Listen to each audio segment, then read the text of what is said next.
குப்பை தொட்டி, டஸ்ட்பின். குடேதான், துளையிடும் கருவி. பஞ்சர், காகஜ் சேத்னேவாலா.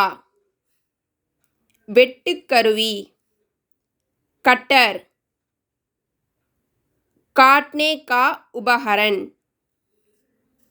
குப்பை தொட்டி, இதுக்கு டஸ்ட்பின் இங்கிலீஷில், இந்தியில் குடேதான். துளையிடும் கருவி, பஞ்சரை தான் சொல்கிறாங்க. இப்போ மொத்தமாக ஒரு பேப்பரை ஃபைலில் போடணும், இல்லை மொத்தமாக கட்டணும் அப்படின்னா இந்த பஞ்சர் யூஸ் ஆகும்.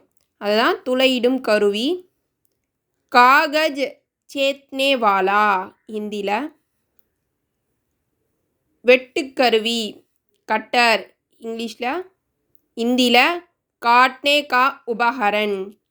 காட்னே அப்படின்னா கட்டர், வெட்டுக்கருவி. கருவி அப்படின்னா உபகரண், திங்ஸ்ன்னு அர்த்தம், பொருள்.